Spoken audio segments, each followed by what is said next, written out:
For the last couple months, we've been doing a series looking at how to take these two simple chords and add 10 different grooves to them. Today, we're on groove number 9, which sounds like this.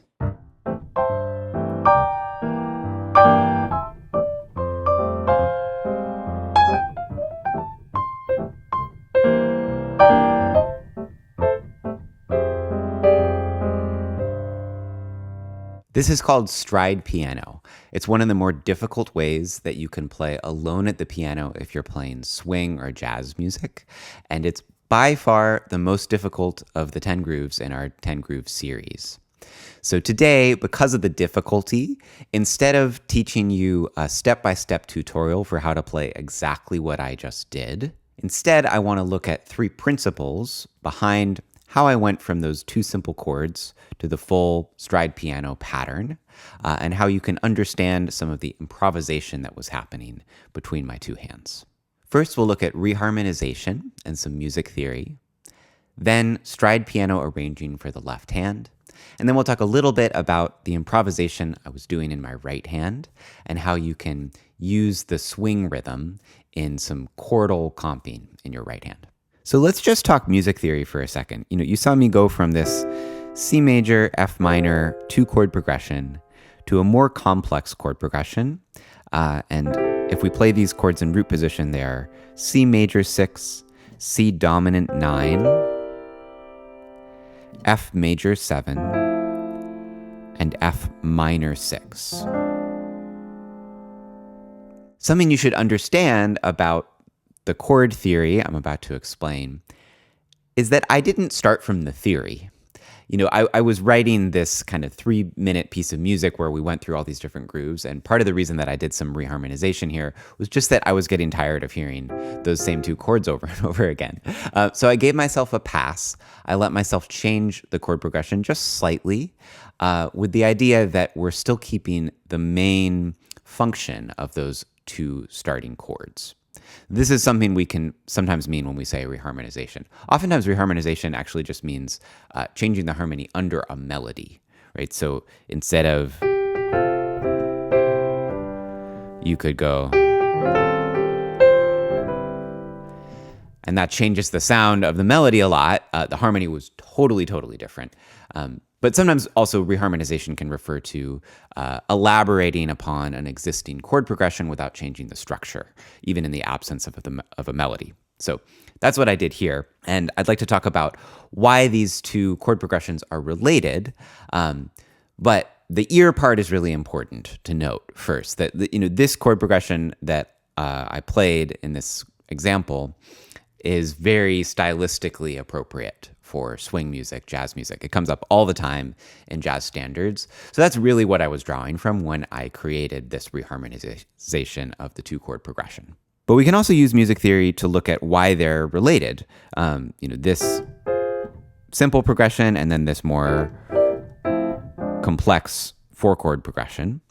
And we need to talk chord function in order to do that. So I'm thinking of this as in the key of C major, which means we have a 1 chord followed by a 4 minor chord.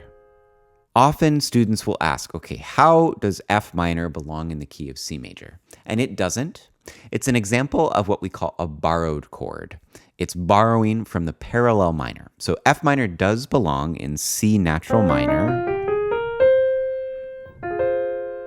And you do actually find this all over the place in many styles of music, to go from the 1 chord, which is a major chord in a major key, to a 4 minor chord and back. It has this really sweet, bittersweet sound. It's also quite common to first play a 4 chord as a major chord, then a 4 minor chord, and then 1.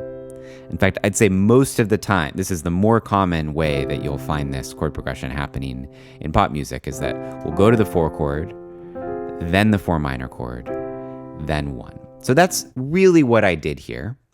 There's one other important part of it. I used a secondary dominant.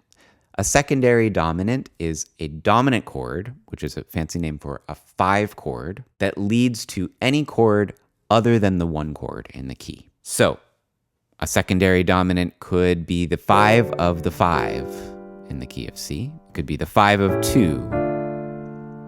It could be the 5 of 6. Or in this case, it's the 5 of 4. And the funny thing about the 5 of 4 is that it's actually just a 1 chord that becomes a dominant 7 chord. So whenever you see a 1 chord becoming a dominant 7 chord, it's very common for it to then lead to the 4 chord.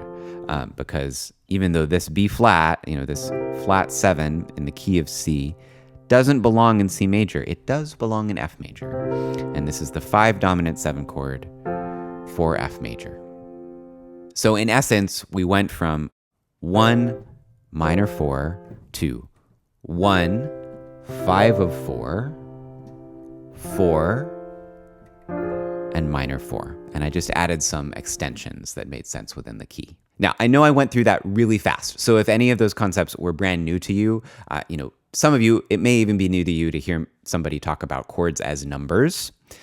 There were other concepts I threw around there: borrowed chords, chord extensions, secondary dominants. I do have other videos on all of these topics, so I might leave a series of links on all the related topics if you are new to these theory ideas. And this can just serve as a good example of how they come up all the time in certain styles of music. Now let's do some arranging, my favorite thing to do. Arranging in this case means we're going to take these basic chords that we looked at in the more complicated 4-chord progression, and we're going to turn them into this pattern for the left hand. So from a C major 6 chord, we're going to create this left hand stride pattern. There are 2 main parts to a stride pattern. There's the bass, and then there's the chord. And they typically follow this pattern of 1, 2, 3, 4. Bass, chord, bass, chord. For the bass, you'll most often be using roots and fifths. You can use other chord tones or other melodies, but that's a good place to start. Use the root of the chord alternating with the fifth of the chord. For the chords that are coming on beats 2 and 4, I'm simply using inversions of that root position chord. So C6 becomes this. C dominant 9 is this, where I'm leaving off the root of the chord. This is a classic rootless voicing for C dominant 9. Here's F major 9 or F major 7. And here's F minor 6. You might have seen me do this. It's playing it as F minor 9 instead. So I'm choosing voicings or inversions for these chords that work well in this middle part of the piano. Whatever voicings or inversions are comfortable to you are likely to work well, because the really important part here is not the voicing per se, it's the rhythm. It's that we want to hear this pa, pa. And that's where most of your practice, if you're interested in practicing and learning this style of stride piano, most of your practice is going to go into rhythmic consistency. Feeling like you are really, really solid with your left hand being the keeper of the beat. Because this is the idea with this style of music. Our left hand has become the rhythm section, like the bass, drums, and maybe chunky strummed guitar that would happen in jazz, a traditional swing rhythm section. Okay, and on that topic, let's talk about what's happening in my right hand. Now, some of what I did in my right hand is soloing, playing lines, playing improvised melodies, and that's really beyond the scope of this series and this video. But you can do this kind of groove in an accompaniment context at the piano, and you don't need to be a great soloist in order to play stride piano and make for a great backing for, say, a singer or a horn player. And if you're in that environment, what you play might sound something like this.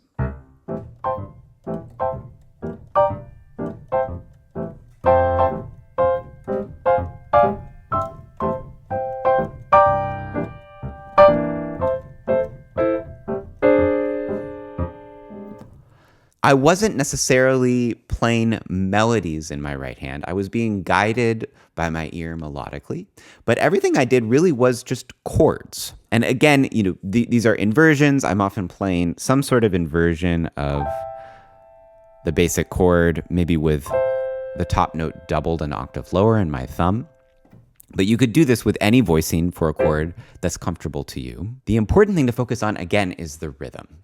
And in the last video in this series, we started to talk about swing rhythm with this kind of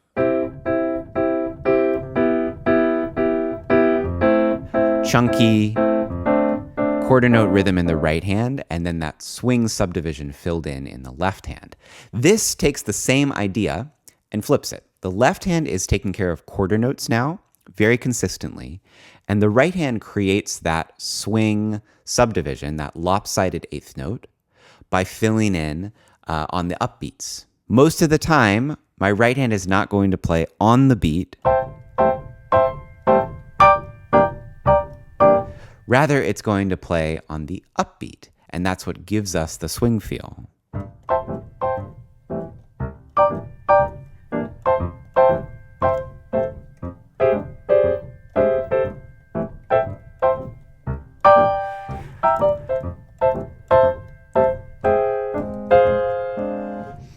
If you're new to this and just wanting to start practicing the coordination of quarter notes in the left hand and swing upbeats in the right, first of all, you might want to start with a simpler left hand pattern than the full stride pattern. You could just do quarter notes. We often call this an Errol Garner style left hand, named after the great jazz pianist Errol Garner. And you can just play upbeats in the right hand to practice that coordination.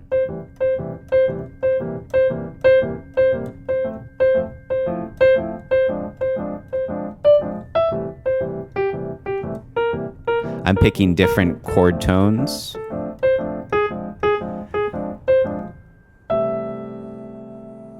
There are a number of steps in between that simplified version where we're just practicing the coordination of upbeats in the right hand.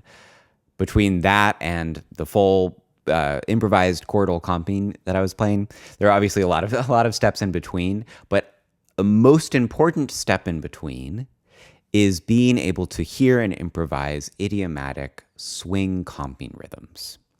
These are the kind of accompaniment rhythms that belong in the style of swing or jazz music that a pianist or maybe a horn section in a big band would play as a way of accompanying a melody instrument. And there are a bunch of these kind of characteristic rhythms in that style. The best way to learn them is by listening really closely to that style of music. And you can also do some transcription. That means learning something by ear, just of rhythms. I had a student who picked a Count Basie recording he really liked. That's a big band recording. And I had him just transcribe the rhythm of what the trombone section was doing behind a horn solo. And he got a lot from that. He learned all of these kind of idiomatic rhythms that you hear all the time in that style and that can come out not only in, this chord progression in this key, but any time that you're improvising chord rhythms as accompaniment patterns in this kind of swing groove. Now, if you're interested in this style of solo piano, stride piano, it is really rewarding to play. If you like swing music, jazz music, this is the most complete approach to playing alone at the piano in that style of music. It's also the most difficult. But if you're interested in learning more about stride piano, I did help co-produce a course on stride piano with a friend of mine named Jacob Mann, who's an amazing stride pianist. So I'll leave a link for that course as well if you're a more advanced student and you're wanting to really dive into stride. Jacob's a great teacher, and it was fun helping him make that course. For the rest of you, I hope you've had fun, even if some of this has gone over your head. I know this is a bit of a departure from most of the videos in this 10-groove series, much more difficult than the other grooves, and there may or may not have been something here that you could immediately come away being able to play on your own. But I had fun including this in that original series of 10 grooves. It's kind of the highest point in the dynamic range of ways that I like to play alone at the piano. So I hope this has had some educational value to you. And we've got one more groove left in the series. That's bossa nova. So for that, I'll see you again next week.